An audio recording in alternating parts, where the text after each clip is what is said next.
Le deuxième débat des vraies voix, les propos inquiétants du Premier ministre Jean Castex sur le confinement et les vacances d'été. Alors il était l'invité hier du journaliste Samuel Etienne sur la plateforme Twitch. Tiens, d'ailleurs, dans quelques instants, vous allez me dire ce que vous avez pensé de son intervention. Beaucoup ont dit il était comme dans ses conférences de presse, c'est dommage.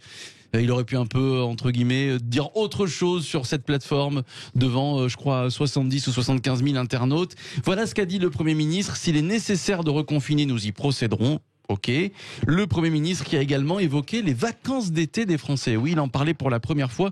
Des vacances pas tout à fait normales. Écoutez Jean Castex. J'espère bien, sûrement que ce ne seraient pas quand même des vacances tout à fait complètement normales. La différence, je l'espère, entre l'été 2021 qui s'annonce et l'été 2020, c'est qu'on aura vacciné. À ce moment-là, on retrouvera une partie de notre liberté. Alors, on aura vacciné, il l'a dit, avant que la campagne par AstraZeneca de vaccination soit suspendue. Mais voilà, des vacances pas tout à fait normales. Alors, Jean Castex a dit que les restaurants peut-être ne seront pas encore ouverts, ni les cinémas, quid des commerces.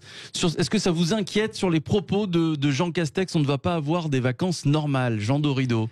Écoutez, j'essaye de ne pas m'inquiéter. Alors qu'on aura passé une année terrible. Oui, je m'appuie là-dessus sur un autre membre du gouvernement, si on veut, c'est le porte-parole du gouvernement, Gabriel Attal, qui a dit il n'y a pas très longtemps que l'horizon d'une vie normale n'est pas si lointain et qu'on peut même envisager la mi-avril. Donc je préfère m'appuyer sur les propos de Gabriel Attal, c'est le porte-parole du gouvernement.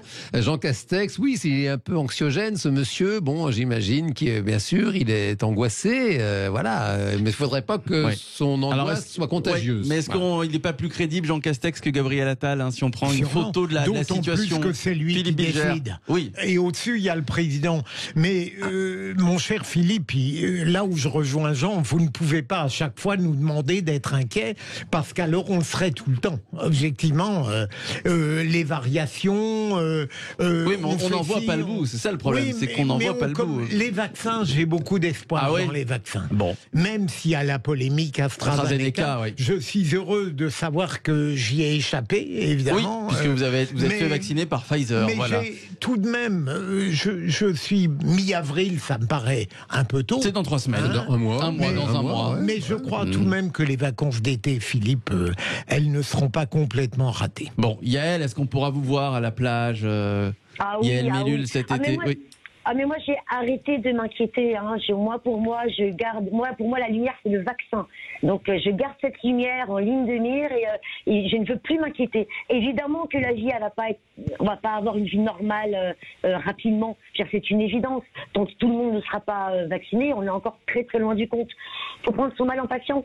Et je pense pas qu'on aura un été encore normal.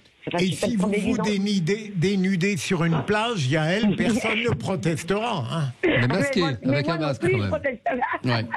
Non mais on peut comprendre que M. Castex soit anxieux, parce que c'était quand même le monsieur déconfinement le 11 mai.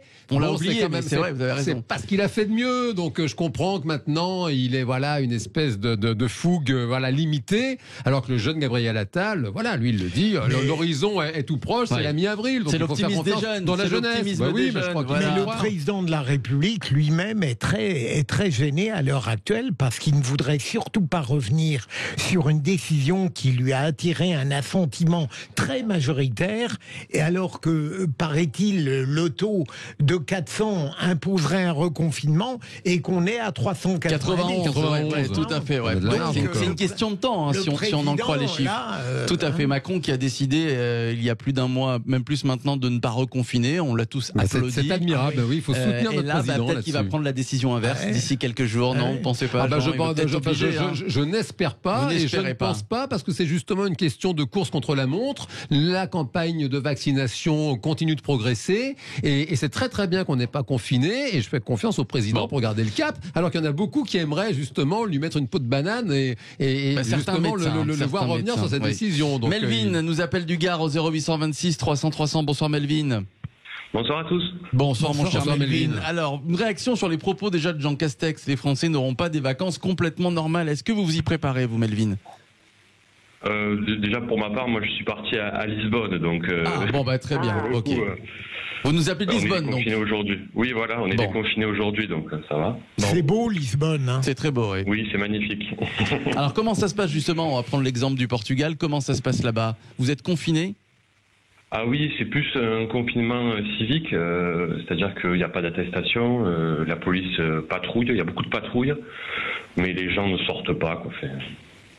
D'accord, donc c'est-à-dire que chacun est responsable et chacun décide de s'isoler, c'est ça?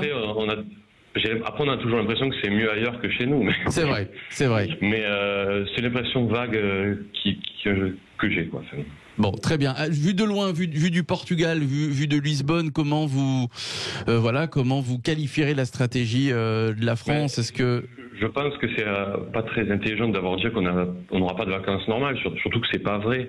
Parce que l'été dernier, on a eu des vacances tout à fait normales. À partir du moment où on commence à lâcher du lest, les gens commencent plus à sortir et à juste titre parce qu'il y en a marre, quoi. Moi, je sais que j'ai totalement tout relâché pendant l'été. On n'a pas eu de cas. Normalement, Alors quand il y a des vacances qui ne sont pas complètement normales, par exemple l'année dernière, rappelez-vous, les restaurants étaient ouverts, par exemple. Oui, voilà, c'est ce que je veux dire. Moi, j'ai invité du monde chez moi. C'est l'été, quoi. On a après des mois de sacrifice.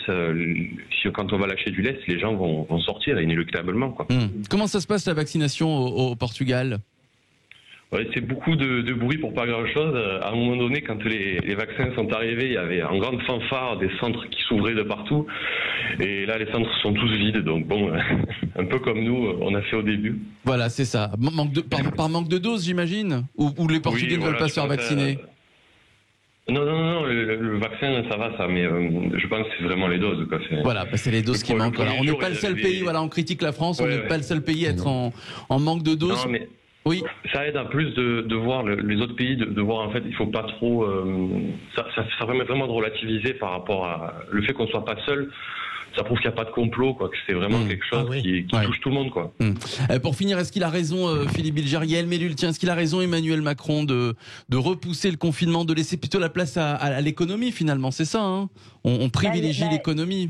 Bah oui, mais laisser place aussi un petit peu à la santé mentale aussi. Parce que là, franchement, merci, même moi, qui était, vous le savez, très radicalisé à ce sujet l'année dernière, même moi, je le vivrais très très mal, un confinement. Psychologiquement, j'entends, même pour toutes les bonnes raisons du monde. Aujourd'hui, avec le couvre-feu, il n'y a pas le mot confinement, mais voilà, c'est à peu près ça, on va dire. C'est un peu ça.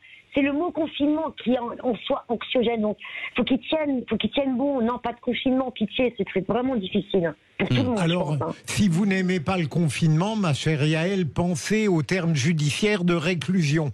C'est un petit peu... mon Dieu. Voilà, oui, c'est ça. Être toujours positif, Yael Mellul, il y a toujours pire que nous, voilà, c'est ce que dit Philippe Bilger.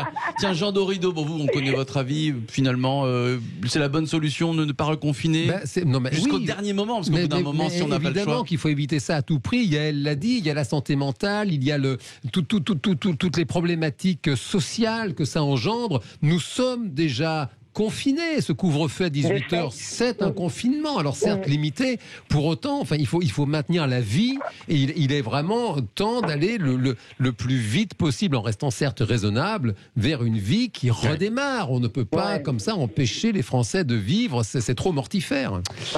Allez, les rois de l'info, c'est la suite des vraies voix, des questions d'actualité. Et vous, évidemment, vous avez l'habitude au 0826 300 300 pour faire équipe avec une de nos vraies voix. Qui vous allez choisir? Jean Dorido, Yael Mellul, Philippe Bilger, 0826 300 300. Qui va vous faire gagner? Faites le bon choix. Les rois de l'info, c'est dans un instant. À tout de suite.